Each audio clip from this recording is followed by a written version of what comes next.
I'm going to do a review on the Park tool ATD-1. This is a torque wrench. It's a multi-position or I forgot the name. It allows you to change the Newton meter measurement. So starts at 4 Newton meters, goes to 4.5, 5 Newton meters, 5.5, and then to 6. So what I like about this one is it's super easy to use. It's ergonomic. It's almost like a pistol handle. I have students, when they come into class, I'll have them, if they're unsure of how tight to tighten something, especially a pinch bolt for a cable, I'll have them use this, because when you go to click, it actually will not allow you to over tighten something. It'll actually, once it reaches its torque setting, if you have it set for 6, it's going to turn your screw, and then all of a sudden, once it reaches that point at the end, it's going to click, bam, it's going to give. And it does not allow you to overturn or over tighten something, so this is great. Whereas the other style, it's a ratchet style, this is a TW-5. This one here, you have to be very careful. You're turning and you have to pay very close attention to when the head pivots and offers a very low audible click. So once it does click and pivot, then you have to stop. If you can keep going, and so if you're doing it really fast, you could accidentally over tighten something really easy. But this one allows you to go up to about 14 or 15 Newton meters. So there's your marking. That's telling there's an arrow with NM. So you're gonna line up your number. Right now we're at 5. And you just turn it, twist it, boom. And of course we have this twist cap. Comes out pretty easy. Seems to stay in place okay, but it comes out kind of easy. So if it's not tight, it could just fall and hit the ground. Sometimes these bits were a bit tough to pull out by finger. Wasn't too bad. But sometimes, depending how hard you push in, I could see that being a little bit of a problem. Might have to get some needle nose pliers out for that. Boom. But overall, I do like this a lot, and especially when I got people coming into class and they need to get a feel for tightness.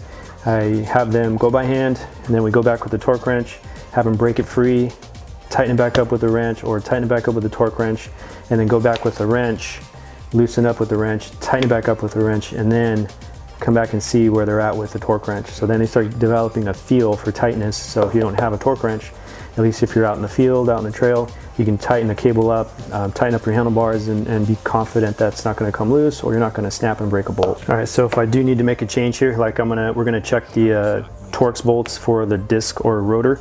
So right now I got the 4mm in there, Allen, so I'm going to pull that out. It's magnetized inside here. Not the bit, just inside here. And then you're gonna twist this guy open. So I got 3 bits. I got my 3, my 5, and my T25. So I'm gonna take that out, place that there. Put this guy back so we don't lose it. These little bits are pretty great. I wouldn't recommend something like this to take out on the trail. You gotta be super vigilant, very, very careful. You drop one of these in the dirt, it's gonna be gone in a second. And you can put this guy back. It's pretty much hollow for a little bit in there. Boom. And it's all set. And then if I had to switch, so the Torx for that might be set to 5 or 6. Right now it's at 6. So I'm going to turn this to, I'm going to click. See, this is real slippery. I'm trying to go from 6 to 5. Right now I'm just slipping, and that's my strong hand. So I'm going to go and use this tool here. 6 mil. So we got to break out another tool. Now we can go from 6, 5.5, and then 5 right there. So from here, yeah, I can go to 4.5, 4, back to 6 is almost impossible. 4, 4.5, 5, and then again going to 5.5 is going to be tough. So I got to use another tool for that. So if these bolts are loose, this is going to turn. It's going to turn your bolt, and you're going to continue to the point where it gets to the tightening point, and this tool is just going to give. That was not it. Bam. Nice loud audible click. That's pretty awesome, and it actually stopped me from turning. If I try again, it just goes right into a click because it met its 6 Newton meters. It's very similar to the design they have on gas caps for cars. Go put your gas cap back on, get at least 1 or 2 clicks out of that thing. You can feel it, it'll tighten, all of a sudden it just gives click, click, click. You can go back and tighten it again, click, click, click.